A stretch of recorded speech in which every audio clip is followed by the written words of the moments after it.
2025-এর মাধ্যমিকের সকল ছাত্রছাত্রীকে স্বাগত। আমি অসিত স্যার। তোমাদের বাংলা বিষয়ের আজকে প্রবন্ধ রচনা বিষয়টা একটা ধারণা দেব। তোমরা হয়তো ভাবছো যে এই প্রবন্ধ রচনাটা 10 নাম্বারের, ছাড়া হয়ে গেলে মুশকিল, কিভাবে করব, কিভাবে এটাকে রপ্ত করব।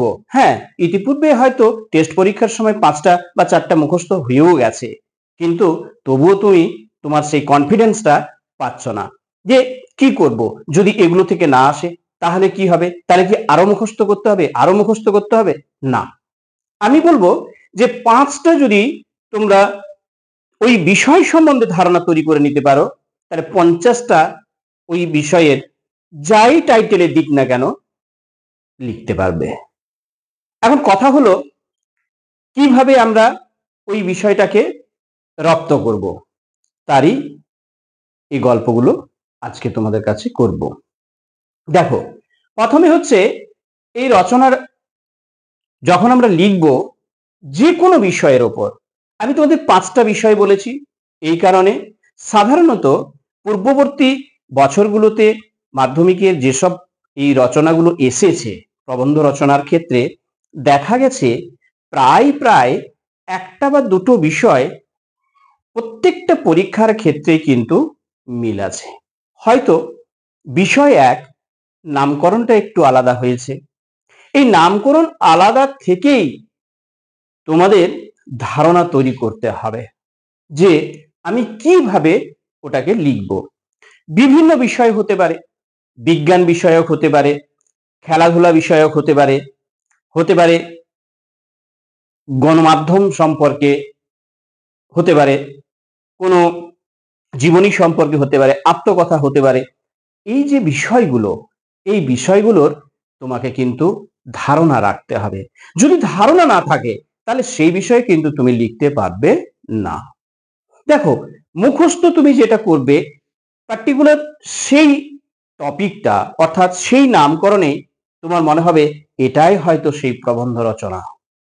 কিন্তু যদি বিষয় সম্বন্ধে তোমার ধারণা তৈরি হয়ে থাকে, তাহলে নামকরণ যাই করুক না কেন, যে টাইটেলে দিক না কেন, তুমি কিন্তু সেক্ষেত্রে লিখে আসতে পারবে। শুধু কি এমনি এমনি ম্যানেজ করে লিখে আসা না, সুন্দরভাবে তুমি লিখতে পারবে। এর জন্য কি করতে হবে? হ্যাঁ, পরিশ্রম একটু করতে হবে, তোমাকে বারবার অভ্যাস করতে হবে।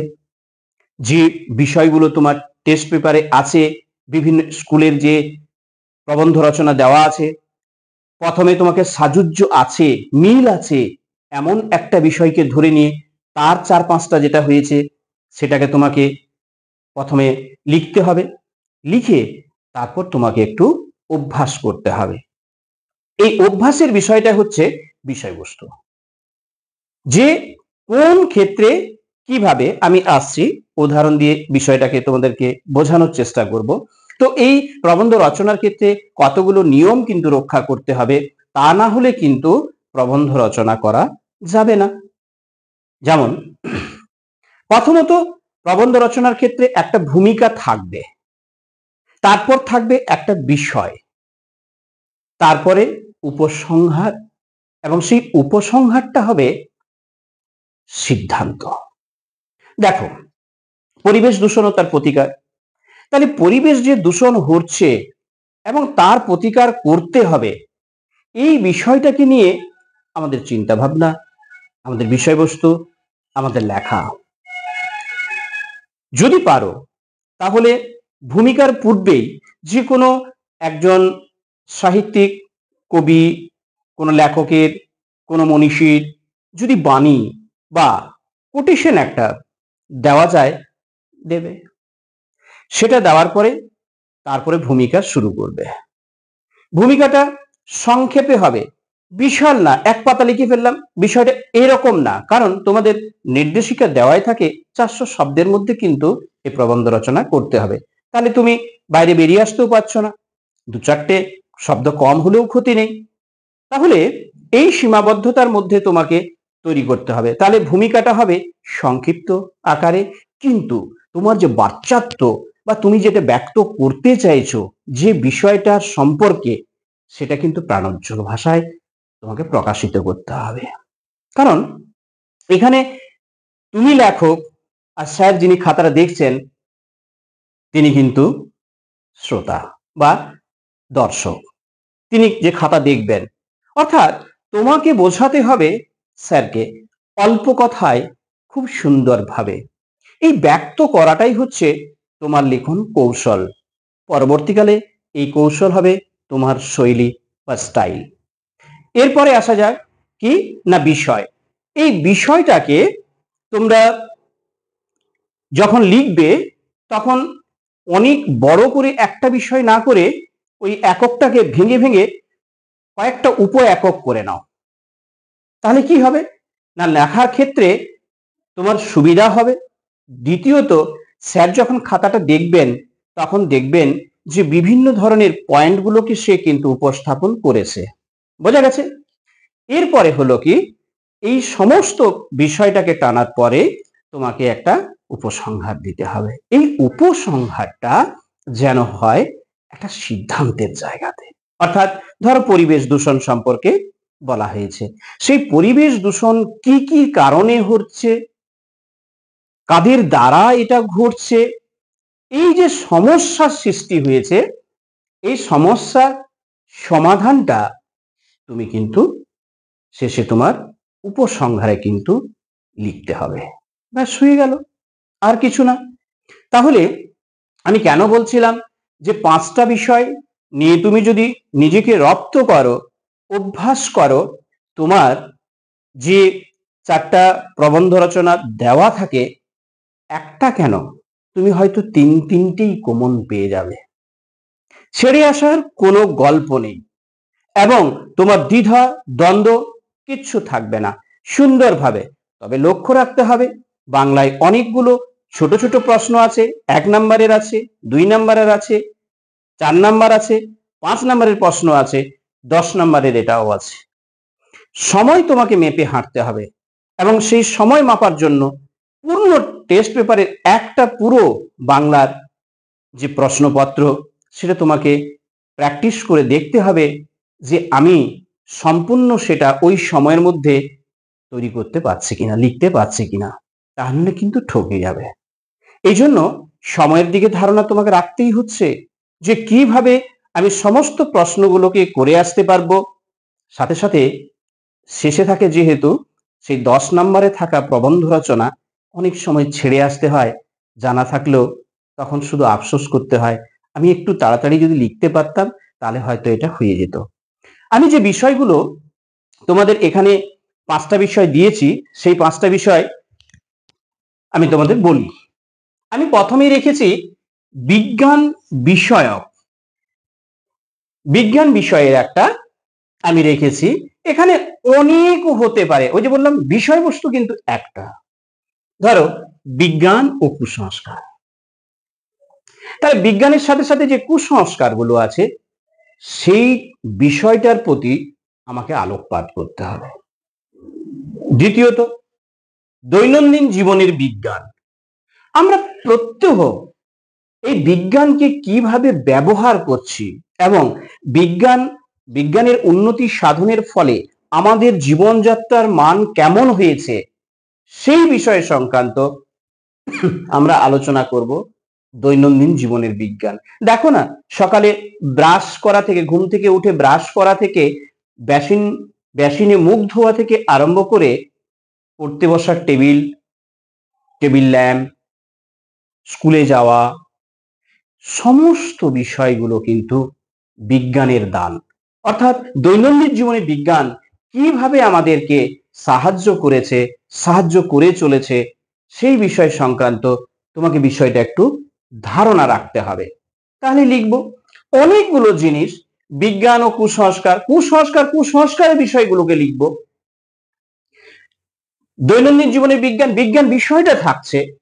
আবার দেখো আধুনিক জীবন ও বিজ্ঞান, অনেক আধুনিক জীবন ও বিজ্ঞান তুমি দেখো না আমাদের যদি ওখানে আমি এই জন্য বলছি যে বিষয় সম্পর্কে জ্ঞান থাকলে তোমার যদি ধারণা থাকে বিভিন্ন, ওই যে একটা কথা আছে না গরুর বিষয়ে রচনা করে তোমাকে যদি কখনো গ্রামের বিষয় একটি গ্রাম বিষয়ে রচনা লিখতে দেওয়া হয় তাহলে তুমি সেটাও লিখবে, যদিও সেটা কৌশল নয়, এটা হ্যাঁ একটা রসিকতায় বলতে পারো যে সে গরুর বিষয়ে রচনা করেছে, গ্রাম্য পরিবেশের বিষয়ক তো সে জানে না, তাহলে সে করেছে কি না একটা গ্রামের নাম দিল, অমুক গ্রাম, দুই ধারে রাস্তার দুই ধারে বেশ বড় বড় গাছ, অনেক ধান ক্ষেত, যেখানে ধান ছাড়াও বিভিন্ন শস্য হয়, মাঠে রয়েছে অনেক ঘাস, আর সেই মাঠে চড়তে আসে অনেক গরুর পাল, এই গরুর দুটি কান,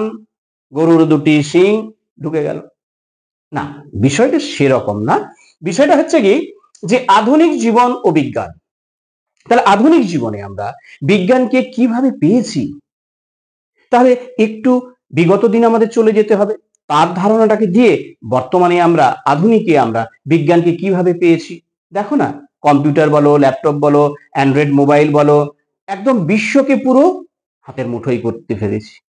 তাহলে এই যে বিষয়গুলো, এই বিষয়গুলোকে আমরা পূর্ববর্তী ঘটনার সঙ্গে বর্তমানের একটা মেলবন্ধন ঘটাবো, বাস তফাৎ একটা দেখাবো, তাহলেই হয়ে যাবে আমাদের আধুনিক জীবন ও বিজ্ঞান।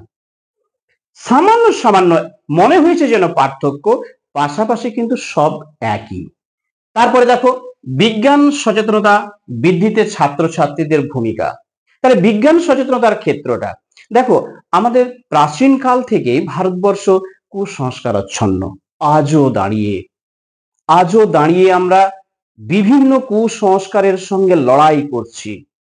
আজও প্রত্যন্ত গ্রামে কোনো সাপ যদি কোনো ব্যক্তিকে বাইট বা কাটে, ওঝা ডাকতে যায়, ভাবা যায় হয়তো সেই সময়টা অতিবাহিত হওয়ার পর পেশেন্টটা মারা যায়। এই যে কুসংস্কার, তাহলে আমাদেরকে ধারণা তাদেরকে দিতে হবে যে না, কোনো সাপ কামড় দিলে তাকে সঙ্গে সঙ্গেই স্থানীয় হাসপাতালে নিয়ে যেতে হবে, সাপ শনাক্ত করতে পারলে আরো ভালো। এই যে বিষয়গুলো, আজকে ডাইনি ভেবে মারামারি করে এমনও হয়েছে কেউ মারাও গেছে, মেরেই ফেলেছে। এই যে বিভিন্ন অলৌকিক ঘটনা, বিভিন্ন ধরনের কুসংস্কার আমরা এখনো পর্যন্ত মেনে চলছি। তাহলে বিজ্ঞান সচেতনতা বৃদ্ধিতে ছাত্রছাত্রীদের ভূমিকা, তাহলে তুমি কিভাবে সচেতন আনবে সমাজে? বিভিন্ন ভাবে আনতে হবে। যেমন ধরো কোনো পথনাটিকার মধ্য দিয়ে তুমি সেখানে মানুষকে সচেতন করলে, কখনো ধরো কোনো একটা মঞ্চ করে সেখানে হয়তো কিছু কথা বলে মানুষকে সচেতন করলে, কোথাও একটা সেমিনার হতে পারে। তো এই বিষয়গুলো হচ্ছে সচেতনতার ক্ষেত্রে ছাত্রছাত্রীদের ভূমিকা। ঠিক আছে, তাহলে এই তো গেল, আরো বিভিন্ন ধরনের বিজ্ঞান বিষয়ক যেগুলো আছে, দরকারি তুমি একটু এইগুলোকে দেখে নেবে, এই শিরোনামে যেগুলো থাকবে সেগুলো একটু পয়েন্টগুলোকে তুমি বই দেখবে, মুখস্থ করতে হবে না, তুমি ধারণাটা নিয়ে নাও এবং পয়েন্টস গুলোকে খেয়াল রাখার চেষ্টা করো যে হ্যাঁ, যদি বিজ্ঞান সচেতনতা বৃদ্ধিতে ছাত্রছাত্রীদের ভূমিকা হয়, তাহলে আমাদের কি অগ্রণী ভূমিকা হতে পারে, এই পয়েন্ট গুলোকে মনে রাখো। এবং সব থেকে বড় কথা হচ্ছে কি যে দেখো, তোমার একটা অ্যাবিলিটি, তোমাকে কিন্তু লেখার একটা অ্যাবিলিটি তৈরি করতে হবে। এটা কিন্তু ওই পরীক্ষার হলে গিয়ে আমি লিখতে শুরু করে দেবো, পেন দাঁড়িয়ে যাবে। এক তো সময় থাকবে তখন কম, আর খুব তাড়াতাড়ি দ্রুত তোমাকে লিখতে হবে, আর মাথায় তখন সেই চিন্তন আর হচ্ছে না, চিন্তন শক্তি আর হচ্ছে না, তুমি লিখতে পারছো না। এটা যদি অভ্যাস করে থাকি, পেন দেখবে আপনা আপনি চলতে থাকছে। নেক্সট, দ্বিতীয়ত হচ্ছে খেলাধুলা বিষয়ক। তাহলে আমি খেলাধুলা বিষয় দিয়েছি চরিত্র গঠনে খেলাধুলার ভূমিকা। চরিত্র গঠনে খেলাধুলার ভূমিকা, দেখো সুস্থ দেহ এবং সুস্থ মন, এখানে তোমার একটা কোনো কোটেশন দিতে পারো। স্বামী বিবেকানন্দ যে বলেছিলেন গীতা পড়াচ্ছে ফুটবল খেলা শ্রেয়, তো এই ধরনের কোটেশন গুলো তোমরা দেখবে, এটা আগে থেকে তোমাকে তৈরি করে রাখতে হবে, কারণ মুখস্থ করতে হবে এটা কোটেশন গুলো। তারপরে চরিত্র গঠনে খেলাধুলার ভূমিকা, তাহলে খেলাধুলা বিষয়টাকে তুমি আলোকপাত করবে।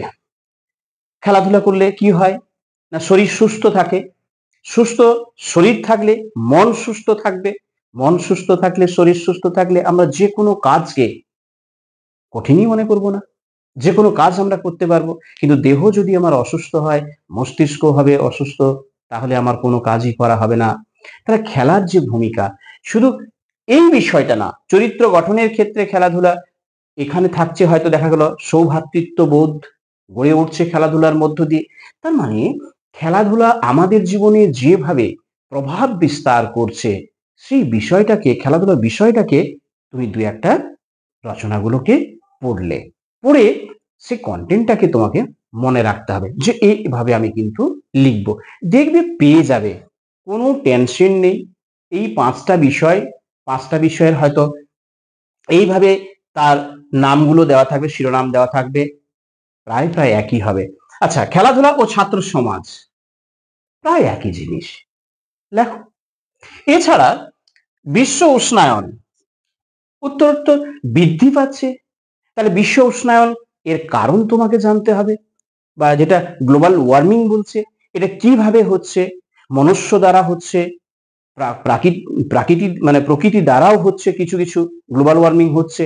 তাহলে সেই বিষয়গুলোকে তোমার ধারণা রাখতে হবে। আমরা কখনো ভৌত বিজ্ঞানে, কখনো ভূগোলে এই বিষয়গুলো পড়েছি, পড়ছি, তাহলে নতুন করে জানার কিছু নেই। তাহলে বিশ্ব উষ্ণায়ন কিভাবে হচ্ছে এবং তার প্রতিকারগুলো আমরা কিভাবে করতে পারবো, সেই সমস্যাটার সমাধান কিভাবে করতে পারবো, উপসংহারে সেখানে টানবে। এই তো।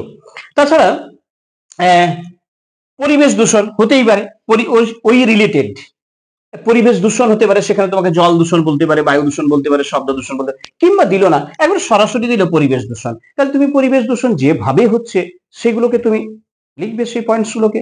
জল দূষণ আছে, বায়ু দূষণ আছে, শব্দ দূষণ আছে, এগুলোকে লিখবে।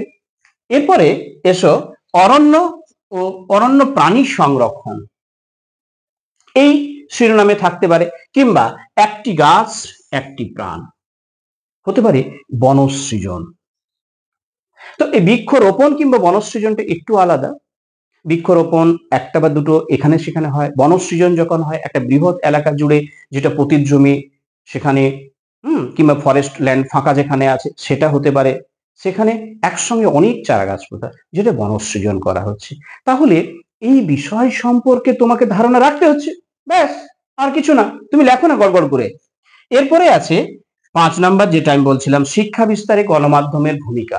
বর্তমান শিক্ষা বিস্তারের ক্ষেত্রে গণমাধ্যমের ভূমিকা বলতে আমরা একদম লেটেস্ট ল্যাপটপ, কম্পিউটার কিংবা অ্যান্ড্রয়েড ফোন, এর থেকে শক্তিশালী গণমাধ্যম আর নেই বর্তমান। তাহলে তোমাকে প্রাচীনকালে গণমাধ্যম কি এটা জানাতে হবে, তাহলে গণমাধ্যমের ভূমিকা কি এটা তোমাকে একটু লিখতে হবে। বর্তমানের গণমাধ্যম, পূর্ববর্তী যে গণমাধ্যমগুলো ছিল, যেমন ধরো নাটক, যাত্রা, হ্যাঁ, তারপরে সিনেমা এসছে, এগুলো সব গণমাধ্যমে ছিল। সংবাদপত্র এসছে, সংবাদপত্রের পর রেডিও এসছে, যেটা বেতার, বেতারের পর টেলিভিশন এসছে, দূরদর্শন, তারপরে আমাদের কম্পিউটার, ল্যাপটপ বলো, বিভিন্ন মোবাইল ফোন যেটা, সেটা বলো। তাহলে এইগুলোর ভূমিকা কি গণমাধ্যম ক্ষেত্রে, এই সব গুলোকে একটা একটা পয়েন্ট তুমি একটু একটু করে আলোচনা করলেই হবে। এদের কখনো তোমার সীমাবদ্ধতা দেখাতে পারো, যেমন ধরো রেডিও একটা সময় ছিল, তো, বা যেটা বেতার, বেতারের ক্ষেত্রে কি হতো, এটা সীমাবদ্ধতা ছিল শ্রাব্য, এবং সবাই ক্রয় ক্ষমতা ছিল না। আবার সংবাদপত্রের ক্ষেত্রে কি ছিল না, সুবিধা ছিল যে তখন 1.5 টাকা বলো, 2 টাকা বলো, 5 টাকা আজকে দাম হয়েছে, 6 টাকা দাম হয়েছে, এটা ক্রয় সাধ্য আছে, অর্থাৎ ক্রয় করার ক্ষমতা আছে। কিন্তু যারা নিরক্ষর, তাদের ক্ষেত্রে এটা সীমাবদ্ধতা, তারা তো পড়তে পারবে না। টেলিভিশন যখন এলো, দূরদর্শন, এর ক্ষেত্রে কি হলো, অডিও ভিজুয়াল, অর্থাৎ দৃশ্য এবং শ্রাব্য। যদিও এটা দৃশ্য শ্রাব্য সকলের জন্য এটা, কিন্তু এর দাম তুলনামূলকভাবে একটু বেশি, ক্রয় ক্ষমতা সকলের না থাকার জন্য এখানেও দেখা গেছে সীমাবদ্ধতা। লেখো না, কত লিখবে, প্রচুর লেখা যায়। এরপরে এসো, এই বিষয়টা হয়ে গেছে, 5টা বিষয়ের সম্বন্ধে আমি বলেছি। অতিরিক্ত বিষয় যেটা আমার মনে হয়েছে 2025-এর সাম্প্রতিক ঘটনার ওপরে দুটো টপিককে আমি রেখেছি। সেটা একটা হচ্ছে সাম্প্রদায়িক সম্প্রীতি, এই বিষয়টা খুব সেনসিটিভ, এই জায়গাটা হয়তো আসতে পারে, দিতে পারে। আর একটা হচ্ছে প্রাকৃতিক দুর্যোগ বা দুর্যোগ ও বিপর্যয়। আমরা এই গ্লোবাল ওয়ার্মিং, বিভিন্ন এই যে লা নিনার প্রভাব, এর প্রভাবে যে প্রাকৃতিক দুর্যোগ বারবার হচ্ছে আমাদের, এই তো কয়েকদিন পর পর দুটো হয়ে গেল, ডানা বা দানা আর একটা রেমাল। তো এই ধরনের প্রাকৃতিক যে দুর্যোগগুলো হচ্ছে তার কারণ একটু দিলে, এর ক্ষয়ক্ষতি, বিধ্বংসী রোগ, এই বিষয়গুলোকে তোমাকে দিতে হবে। তবে একটা কথা মনে রাখবে, তথ্য কেন্দ্রিক যেগুলো, তার তথ্য যেন কোনো কারণে ভুল না হয়। তুমি হয়তো বললে সুনামি, লিখছো 2010 সালে হয়েছিল সুনামি, তথ্য ভুল হবে। এই বিষয়টার দিকে লক্ষ্য রেখে কোনো দ্বিধা দ্বন্দ্ব না করে অভ্যাস করো। আমি কথা দিলাম একজন অকৃতকার্য হবে না। আর আমার ভিডিও যদি ভালো লেগে থাকে তাহলে তোমরা সাবস্ক্রাইব করো, এবং অন্যকে দেখার সুযোগ করে দেওয়ার জন্য শেয়ার এবং কমেন্টস করবে, কিন্তু কমেন্টস করতে ভুলো না। আর ভালো লাগলে লাইক তো করছোই। কেমন? ভালো থেকো।